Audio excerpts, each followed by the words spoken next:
Film की शुरुआत में एलियट नाम के एक आदमी को दिखाया जाता है जो अपनी बेटी रिडली के साथ प्लेन में ट्रैवल कर रहा होता है। अब जैसे ही उनका प्लेन लैंड करता है तो एलियट अपनी कार लेकर अपने बीमार बॉस, जिनका नाम लियोपोल्ड है, उनसे मिलने के लिए निकल जाता है। अब दोनों बाप बेटी आराम से जा रहे होते हैं।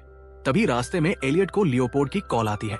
लियोपोल्ड एलियट से काफी नाराज होता है क्योंकि एलियट को आने में काफी देर हो गई है। दरअसल Leopold last stage cancer patient है और वो मरने से पहले अपनी विल यानी कि वसीयत तैयार करना चाहते हैं, जिसमें वो अपनी कंपनी एलियट को सौंपना चाहते हैं। इस वजह से एलियट काफी एक्साइटेड भी होता है। अब जब वो दोनों जा रहे होते हैं तभी एलियट को जोरदार छींक आ जाती है, जिस वजह से उसका ध्यान भटक जाता है और उनकी गाड़ी अचानक किसी चीज से टकरा जाती है। अब जब वो बाहर निकलकर देखते हैं तो उन्हें एक घायल बेबी यूनिकॉर्न दिखाई देता है। यूनिकॉर्न को देखकर वो दोनों हैरान हो जाते हैं क्योंकि उन्होंने पहली बार यूनिकॉर्न को देखा था। रिडली तो यूनिकॉर्न की हालत देखकर काफी दुखी हो जाती है, इसलिए वो यूनिकॉर्न के पास बैठ जाती है। वो देखती है कि एक्सीडेंट की वजह से यूनिकॉर्न काफी ज्यादा इंजर हो चुका है और उसकी बॉडी से पर्पल ब्लड निकल रहा था।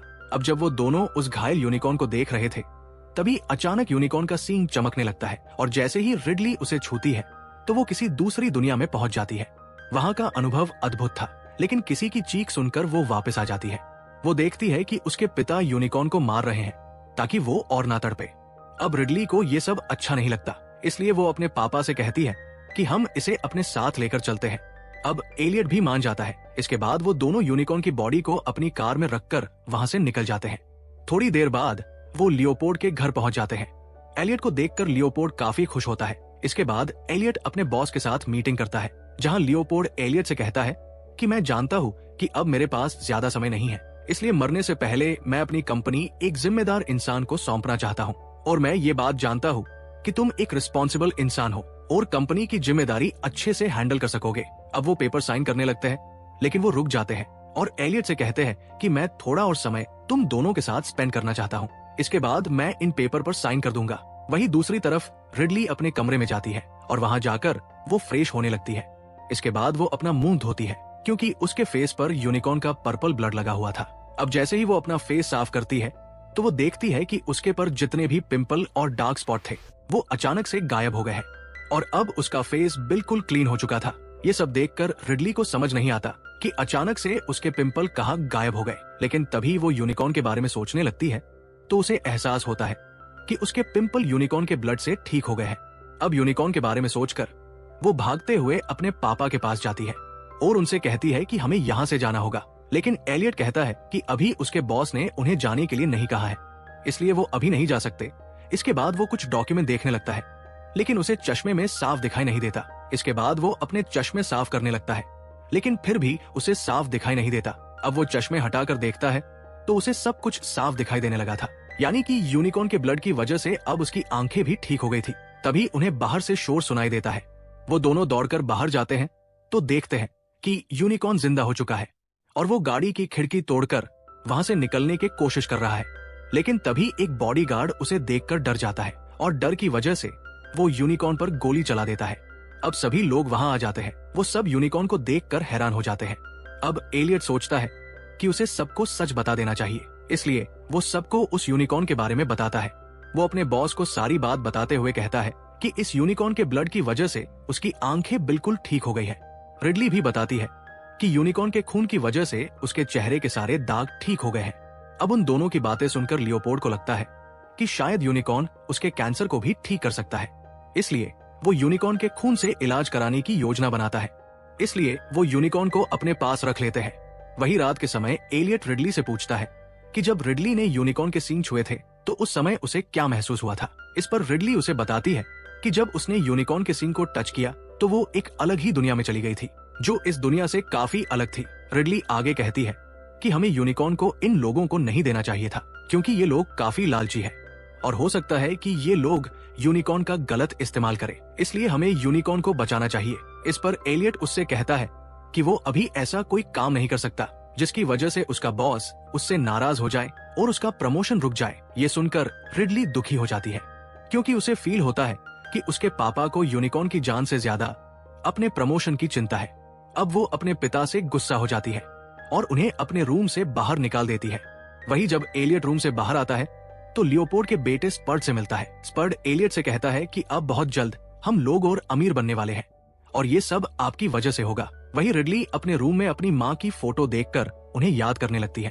तभी वो फोटो के पीछे यूनिकॉर्न की तस्वीर देखती है। इसके बाद वो इंटरनेट पर यूनिकॉर्न के बारे में सर्च करने लगती है। उसे पता चलता है कि पुराने जमाने में बहुत सारे हंटर और किंग्स यूनिकॉर्न का शिकार करना पसंद करते थे, लेकिन यूनिकॉर्न आसानी से उनका शिकार नहीं बन पाते थे। लेकिन उस समय सिर्फ एक ही लड़की ऐसी थी जो उन यूनिकॉर्न को पकड़ने में कामयाब हुई थी, क्योंकि उसका दिल काफी साफ था और उस लड़की की मदद से उन यूनिकॉर्न को पकड़ा गया और उन्हें एक किले में बंद कर दिया गया। रिडली आगे बढ़ती है कि फ्रेंच रिवॉल्यूशन के बाद हिस्ट्री में एक बड़ा बदलाव आया, जहां पहले यूनिकॉर्न को एक यूनिक जानवर माना जाता था, बाद में इसे एक राक्षस के तौर पर देखा जाने लगा। अब यूनिकॉर्न के बारे में सब कुछ पढ़ने के बाद उसे समझ आता है कि यूनिकॉर्न सिर्फ साफ दिल वाले लोगों से अट्रैक्ट होते हैं। अब हिस्ट्री जानने के बाद वो सोने चली जाती है। अगली सुबह जब वो उठती है तो वो देखती है कि यूनिकॉर्न को एनालाइज करने के लिए एक टीम वहां पर आ चुकी है।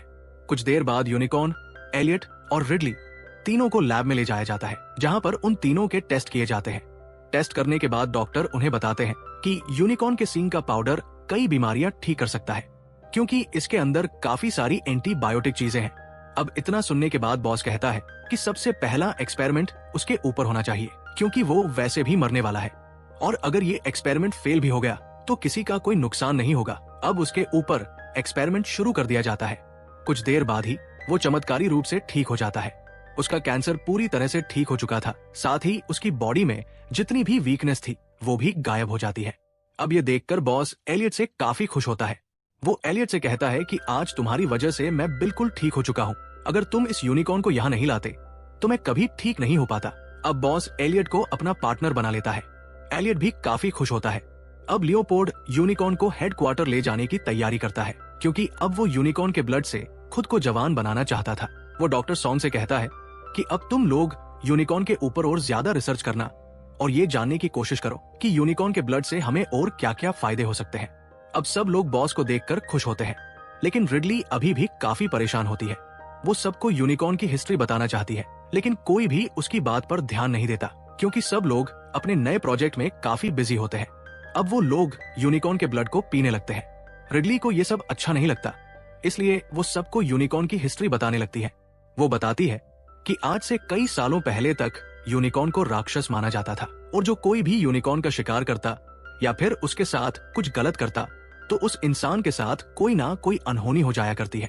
इसलिए मैं अब लोगों से रिक्वेस्ट करती हूँ कि जल्दबाजी में कोई गलत कदम मत उठाओ और इस यूनिकॉर्न को आजाद कर दो, क्योंकि मैं नहीं चाहती कि आप लोगों को किसी भी तरह का कोई नुकसान हो। अब कोई भी रिडली की बात को सीरियस नहीं लेता और वो लोग उल्टा रिडली को ही सुनाने लगते हैं। रिडली भी समझ जाती है कि ये लोग अब उसकी बात नहीं सुनने वाले, क्योंकि ये लोग लालची है। अब रिडली अपने पापा से कहती है कि चलो यहाँ से चलते हैं, मुझे इन लोगों के गलत कामों में शामिल नहीं होना। लेकिन एलियट जाने से मना कर देता है। वो रिडली से कहता है वो इस तरह से यहाँ से नहीं जा सकता। अब रिडली को काफी गुस्सा आता है, इसलिए वो लैब से बाहर चली जाती है। वहीं अंदर वो लोग यूनिकॉर्न को हेडक्वार्टर ले जाने की तैयारी करने लगते हैं, लेकिन तभी अचानक से लाइट चली जाती है। इसी बीच बेबी यूनिकॉर्न भी जिंदा हो जाता है और काबू से बाहर हो जाता है। इसके बाद वो एक डॉक्टर पर हमला करके उसे मार देता है। वही रिडली गाड़ी में बैठी होती है, क्योंकि अब उसे यहाँ पर नहीं रहना। तभी एक बड़ा सा यूनिकॉर्न उसके पास आता है। उसे देखकर रिडली काफी डर जाती है। अब एलियट भी रिडली के पास आ जाता है, क्योंकि उस बड़े यूनिकॉर्न ने कई बॉडीगार्ड्स को अपना शिकार बना लिया था। एलियट को डर था कहीं वो रिडली पर भी हमला ना कर दे, लेकिन जब यूनिकॉर्न रिडली के पास आता है तो वो उस पर हमला नहीं करता, बल्कि वो बिल्कुल शांत खड़ा होता है।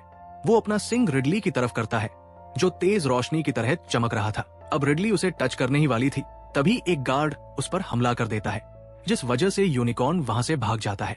अब एलियट रिडली के पास आ जाता है। इसके बाद वो सब अंदर चले जाते हैं। रिडली सबको बताती है कि उन्हें यूनिकॉर्न के बच्चे को छोड़ना होगा, वरना उसके माता पिता उन्हें जिंदा नहीं छोड़ेंगे। रिडली उन्हें खूब समझाने की कोशिश करती है, लेकिन इतना सब होने के बाद भी कोई रिडली की बात पर ध्यान नहीं देता। लियोपोल्ड कहता है कि हमने काफी टाइम से हंटिंग नहीं की है, ये हमारे पास अच्छा मौका है कि हम बड़े यूनिकॉर्न का शिकार करेंगे और उसे भी अपने काम में इस्तेमाल करेंगे। यानी कि अब वो लोग बेबी यूनिकॉर्न के पेरेंट्स को भी अपना शिकार बनाने वाले थे। अब वो लोग हंटिंग करने के लिए चले जाते हैं। वहीं रिडली यूनिकॉर्न के बारे में और रिसर्च करने लगती है। अब उन लोगों को भी यूनिकॉर्न दिख जाता है, लेकिन वो उसका शिकार कर पाते उससे पहले ही यूनिकॉर्न उन सब पर हमला कर देता है। एलियट और लियोपोल्ड जैसे तैसे करके अपनी जान बचाकर घर के अंदर आ जाते हैं, लेकिन यूनिकॉर्न भी उनके साथ घर के अंदर आ जाता है। अब लियोपोल्ड सोचता है कि वो इस यूनिकॉर्न को अपने काबू में कर लेगा, इसलिए वो उसके पास जाने लगता है। लेकिन जैसे ही वो यूनिकॉर्न के सिंग को टच करने वाला होता है, तभी यूनिकॉर्न उसके पेट में अपना सिंग घुसाकर उसे मार देता है। अब किसी को समझ नहीं आता है कि वो लोग कैसे अपनी जान बचाएं। रिडली उन लोगों से कहती है कि बड़े यूनिकॉर्न को बस अपना बच्चा चाहिए, अगर अब भी हम उन्हें उनका बच्चा दे देते हैं तो वो हमें नुकसान नहीं पहुंचाएंगे। अब वो लोग भी बच्चे को वापस देने का फैसला करते हैं। इसके बाद वो लोग बेबी यूनिकॉर्न को लेकर बाहर आ जाते हैं, लेकिन जब बेबी यूनिकॉर्न के पेरेंट्स देखते हैं कि बेबी यूनिकॉर्न का सिंग गायब है, तो वो गुस्से में उस डॉक्टर को मार देते हैं जिसने बेबी यूनिकॉर्न का सिंग काटा था। अब दोनों यूनिकॉर्न अपने बच्चे की ऐसी हालत देखकर काफी गुस्सा हो जाते हैं। इसके बाद वो घर के अंदर आ जाते हैं और स्पर्ड की मां पर हमला करके उसे जान से मार देते हैं। इसके बाद बड़ा यूनिकॉर्न एलियट पर हमला करने आता है, लेकिन एलियट वहां से भाग जाता है। वही रिडली भी अब घर से बाहर आ जाती है। दूसरा यूनिकॉर्न भी बाहर आ जाता है। वो रिडली को देखकर जोर से दहाड़ता है। उसकी आवाज सुनकर रिडली डर जाती है, लेकिन वो यूनिकॉर्न रिडली के पास आता है और उसके पास ही सो जाता है। अब रिडली को समझ नहीं आता कि ये सब क्या हो रहा है। अब रिडली भी उसे सहलाने लगती है, लेकिन तभी स्पर्ड वहां आ जाता है और वो उस यूनिकॉर्न को बांधने लगता है। कुछ देर बाद एलियट भी दूसरे यूनिकॉर्न के साथ वहां आ जाता है, क्योंकि एलियट के पास बेबी यूनिकॉर्न का सिंग था, जिसकी वजह से माँ यूनिकॉर्न ने उस पर हमला नहीं किया और चुपचाप उसके पीछे आ गई। अब जब माँ यूनिकॉर्न रिडली को देखती है तो वो भी उसकी गोद में ही सो जाती है। इसके बाद स्पर्ड उसके भी पैर बांध देता है। अब स्पर्ड एलियट से कहता है कि अब हमारे पास 3 यूनिकॉर्न हो गए हैं, इनका इस्तेमाल करके हम लोग अमीर बन जाएंगे। अब एलियट जान चुका था कि यूनिकॉर्न को नुकसान पहुंचाकर कोई भी जीवित नहीं रहेगा और स्पर्ड काफी लालची इंसान बन गया है, जो अपने लालच के चलते किसी की जान भी ले सकता है। इसलिए एलियट स्पर्ड को जान से मारने का फैसला करता है। अब एलियट स्पर्ड के पास जाता है और बेबी यूनिकॉर्न के सिंग से उस पर हमला कर देता है, लेकिन स्पर्ड भी एलियट पर हमला कर देता है, जिस वजह से अब वो दोनों ही घायल हो चुके थे। इसके बाद वो दोनों नीचे गिर जाते हैं। अब रिडली जब अपने पिता को जख्मी हालत में देखती है तो वो जोर जोर से रोने लगती है। एलियट रिडली से कहता है कि ये सब मेरे लालच का नतीजा है, अगर मैं तुम्हारी बात मान लेता तो आज हम सब जिंदा होते। ऐसा कहते ही वो भी मर जाता है। अब रिडली और ज्यादा रोने लगती है। जब यूनिकॉर्न रिडली को रोता हुआ देखते हैं तो वो लोग एलियट की बॉडी को अपने बेबी यूनिकॉर्न की बॉडी के पास रख देते हैं। इसके बाद दोनों पेरेंट्स अपने सिंगों को आपस में मिलाते हैं, जिसकी वजह से दोनों के सिंग चमकने लगते हैं। कुछ देर बाद बेबी यूनिकॉर्न का सिंग भी वापस आने लगता है और बेबी यूनिकॉर्न के साथ साथ एलियट भी जिंदा हो जाता है। अपने पिता को जिंदा देखकर रिडली काफी ज्यादा खुश होती है। अब तीनों यूनिकॉर्न भी वहां से चले जाते हैं। तभी कुछ देर बाद लियोपोल्ड का गार्ड पुलिस को लेकर वहां आ जाता है। पुलिस जब वहां की कंडीशन देखती है तो उन्हें लगता है कि रिडली और एलियट ने ही सबको जान से मारा है, इसलिए वो एलियट और रिडली को अरेस्ट करके वहां से ले जाते हैं। अब मूवी के लास्ट सीन में हम देखते हैं कि पुलिस उन दोनों को लेकर जाती रहती है। तभी तीनों यूनिकॉर्न भी वहां आ जाते हैं और वो रिडली की तरफ इशारा करते हुए कहते हैं कि गाड़ी को टाइट पकड़ लो। अब वो लोग गाड़ी को अच्छे से पकड़ लेते हैं। इसके बाद वो यूनिकॉर्न उस गाड़ी को धक्का दे देते हैं और ये मूवी यहीं पर खत्म हो जाती है। उम्मीद है दोस्तों आपको ये कहानी पसंद आई होगी। ऐसी और भी वीडियोस देखने के लिए बने रहें हमारे साथ। मिलते हैं अगली वीडियो में, तब तक के लिए अपना और अपने परिवार का ध्यान रखें। राधे राधे।